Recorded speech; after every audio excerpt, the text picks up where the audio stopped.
जो SC/ST में आते हैं, इझवा जनजाति। अब एक मंदिर था, मंदिर के सामने क्या थी? सड़क थी। तो इझवा जनजाति के लोगों को यहाँ के लोग जो ऊंचे जात वाले थे वो कहते थे कि तुम इस सामने से नहीं जा सकते, यहां से तुम प्रवेश नहीं कर सकते। दूसरा रास्ता बहुत लंबा दूरी तय करके था, 5-6 किलोमीटर।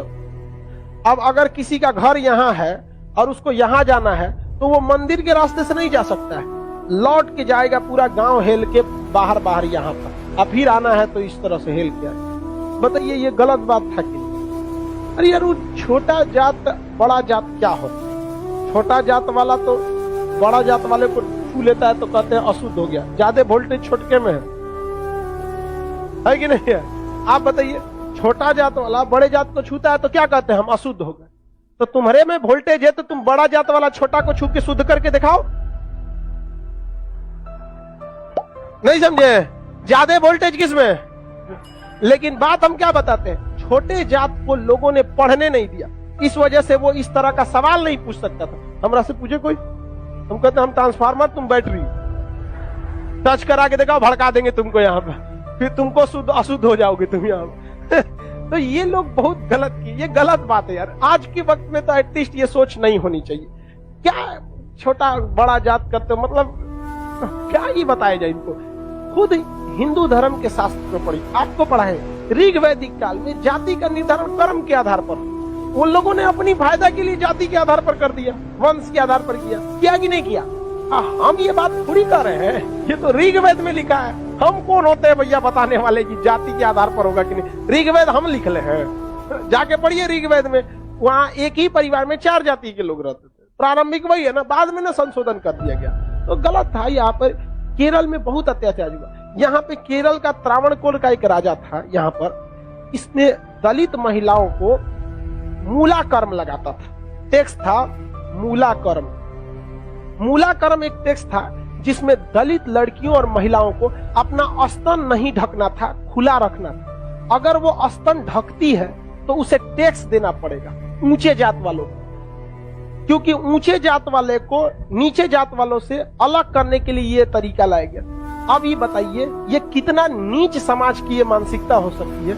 ये आप कह सकते हैं कि जिस भारत में नारियों की पूजा होती है, भारत में ये मूला कर्म स्तन ढकने के लिए, और वो भी इस नाते कि तुम दलित हो, कितना गलत है। और इसको देखिए, इस पे कोई बहुत बड़ा बवाल आज तक हुआ है नहीं, लेकिन एक मूवी अगर आ जाएगी पद्मावती, या एक बाजीराव मस्तानी, एक कोई मूवी आ जाएगी, या कोई किसी कंपनी का प्रचार आ जाएगा। अभी एक किसी कंपनी का कोई प्रचार आया था दीपावली, उसके लिए बवाल हो गया। कभी इसके लिए बवाल हुआ है?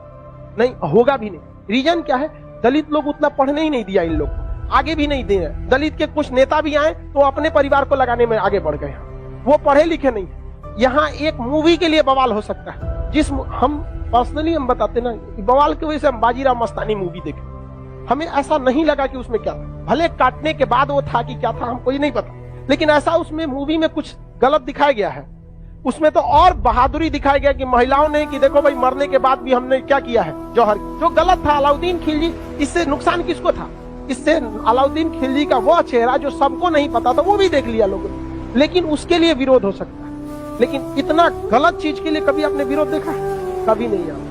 तो ये उन लोग को आज तक दबाए जाके रखा है। इतना गलत चीज वहां पे मूला कर्म लिया गया, ये एकदम सरासर गलत है। और वहां पे जब टैक्स देने गया तो महिला जो थी ना, इस मूला कर्म को हटाने के लिए अपने स्तन को चाकू से काट दी और मर गई सब महिलाएं वहां पर। अब यह केरल ऐसा राज्य था जिसमें पुरुष सती होते थे। जब उनकी पत्नी अपना स्तन काट देती थी, ब्लड गिरने की वजह से मर जाते थे, तो चिता में पुरुष जाके मर जाता था कि हम ऊंचे जात वालों से नहीं लड़ सकते हैं, लेकिन हम अपना शरीर हम भी त्याग देते थे। पुरुष भी सती हुआ है इस देश में, ये ऊंच और नीच जात वाले यहाँ पर। लेकिन इसे, और यही अगर ये कांड किसी ऊंचे जात वाले के लिए कोई दिल्ली सल्तनत का राजा किया रहता, आज न्यूज चैनल पे बैठ के बवाल हुआ रहता। लेकिन दलित है ना भाई साहब, कोई आवाज नहीं उठाता है।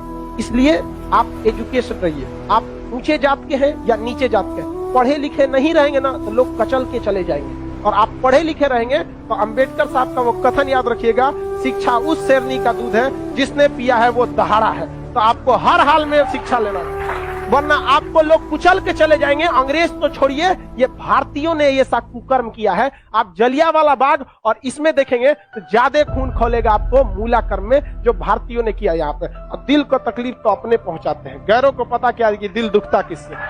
ये देश के लिए आपको शर्म आएगी। हमारी संस्कृति पे जहां हमें नाज होता है, ये हमारी संस्कृति में दाग है, दाग धब्बा है। जिस तरह चांद में भी दाग है ना, हमारी अपनी संस्कृति पे इस दाग को कभी भूल नहीं सकते हैं कि पूरी दुनिया में ये एक ऐसा देश था जहां मूला कर्म लिया जाता है। लेकिन आज भी बहुत हल्के में इसे ले लिया जाता है, हल्के में ले। जानते हैं क्यों? क्योंकि ये दलित के साथ, समझा गया कि नहीं? बहुत ऐसा होता है। कितना आदमी बताएगा? ज्यादा हम भी बोलेंगे तो सोचा हमारा कहेगा तू दलित का फेवर कर। हम कौन सी फेवर कर? नहीं हुआ रहता नहीं बोलते। इजवा जनजाति के लोगों ने विरोध किया और इजवा जनजाति वालों ने क्या किया, इसको हटाया और मंदिर के सामने से वो क्या होने लगे ज्यादा। नहीं, भगवान ने कब कह दिया कि तुम हमको मतलब नहीं। राम जी सबरी के जूठे बेर खाए थे, तू राम जी से बड़ा हो गया है। राम जी के पैर के धूल के बराबर है आज के वक्त में, चाहे कितना बड़ा आप प्रकांड विद्वान। सबरी के जूठा बेर खाए थे कि नहीं? जूठा बेर यहाँ। और आज लोग कहते हैं कि छू देंगे तो अशुद्ध। अरे भगवान जूठा बेर खाए, देख ले भाई, अब इससे बड़ा साक्ष्य क्या चाहिए। लेकिन नहीं, हम श्रेष्ठ रहेंगे, दूसरे को दबा के रखेंगे। ये सोच बहुत गलत है समाज, और ये धीरे धीरे सही होगा। और इसको आप डायरेक्ट नहीं सही कर सकते। अभी समाज में ऐसे लोग हैं ना जिनके दिमाग में ये बैठा हुआ है उच्च जात हम श्रेष्ठ हैं। ये समाज के लोग धीरे धीरे डिकम्पोज हो जाएंगे, बूढ़ा होके। समाज नई जनरेशन आ रही है ना, ये जनरेशन सही है। लेकिन इसमें भी बहुत सारे ऐसे हैं लोग जो ये बात को मतलब ले। लेकिन आज आप लोग युवाओं में आप देखिए, आप लोग में ऐसी सोच नहीं है, अभी नहीं है। लेकिन आप अपने घर में देखिएगा, अपने दादा परदादा दादा उन लोग में अभी भी ये सोचा। हमारे यहाँ पे हमारी दादी भी थी तो नौटंकी करती, हम खटिया पे बैठे थे उनके, हमारी दादी से नहीं जमता था। कोई नौकर वोकर आते थे तो ना काम करने के लिए, उसके लिए अलग गिलास रखी थी, उसके लिए शीशा का अलगे रहता था। क्योंकि ये कौन सा तरीका आपका भाई? आप भी पीने के बाद धुल देंगे, वो भी धुला जाएगा, सब साफ हो जाएगा, इसमें कौन सा बात है। लेकिन ना, मर गई लो, खत्म कहानी। मेरी सच बता, हम तो सोचते हैं ना, कोई मरे तो हम उससे उठा के एक बार पूछे कि आपको ऊंचे जात वाले शमशान में फूके कि नीचे जात वाला, और जो आपको आग लगाएगा ना वो किस जाति का हो? हरिजन होगा। और जब तक वो मुखाग्नि ना देगा, आग ना देगा, आपका क्रियाकर्म ना होगा। ये बताइए पावरफुल कौन? समझा कि नहीं? छोड़ो इस सब बात को, लेकिन क्या कहिएगा? आप शिक्षित रहिए, आपसे आदमी उम्मीद रखता है कि आप समाज में ये भेदभाव को खत्म कीजिए। क्योंकि आप जिस जाति में पैदा हुए, जिस परिवार में पैदा हुए, इसमें आपका कोई योगदान नहीं।